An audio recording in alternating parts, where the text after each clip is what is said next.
साक्षी संदीप मुंडे खासदार म्हणून बोलत आहे. आदरणीय सभापती महोदय, कल्पना करा, तुम्ही सकाळी उठता, दाराबाहेर जाता, दारातलं वृत्तपत्र उचलता आणि त्यात तुम्हाला दिसतं कोरं कागद. टीव्ही बंद, रेडिओ बंद, सर्व काही शांत आहे. कुणी बोलू शकत नाही. का? कारण इथं बोलणं गुन्हा आहे.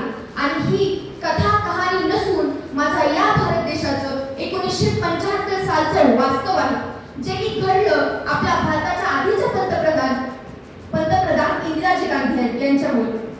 खरं तर इंदिरा गांधींनी 25 जून 1975 साली आणीबाणी जाहीर केली म्हणे देशात अंतर्गत अस्थिरता आहे. अहो काही नाही हो, खरं कारण होतं त्यांची निवडणूक ही बेकायदेशीर ठरवण्यात आली होती. सत्ता न जाऊ देण्यासाठी त्यांनी संपूर्ण भारताच्या जनतेच्या प्रश्नावर, त्यांच्या हक्कांवर बंदी घातली. अहो आपण काय म्हणतो बुलडोजर. खरं तर बुलडोजरची सुरुवात ही सध्याच्या काळातल्या प्रश्नांवर झाली नव्हती. बरोबर, ती याच इंदिरा गांधींच्या काळात त्यांनीच सुरू केलेली होती. खरं सांगायला गेलं तर तुम्ही विचार करा, 60 लाख लोकांची फोर्स पद्धतीने नसबंदी जी केली गेली ती खरंच कायदेशीर होती का? किंवा त्याच्यावर विचार करायला गेलो तेच समजा आजच्या काळात घडलं असतं तर विरोधी पक्ष नेत्यांसारखे अनेक नेते समोर उभे राहिले असते की हा कोणता न्याय. पण त्या काळात काही बोलता आलं नाही. तुम्ही विचार करा, लोकशाहीचा गळा दाबण्यात आला.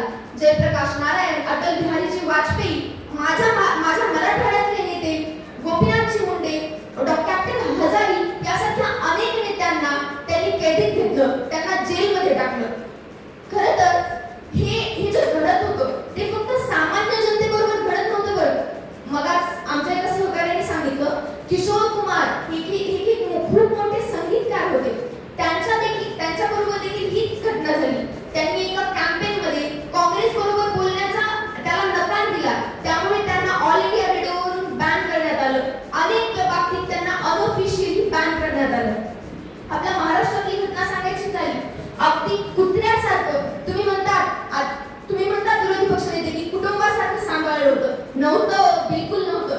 अगदी कुत्र्याला कशी म्युन्सिपालिटीचे लोक कोंबून घेतात, त्याच प्रकारे लोकांना या माझ्या महाराष्ट्रातल्या बार्शीमध्ये ट्रकाच्या ट्रका भरून नेत होते. का?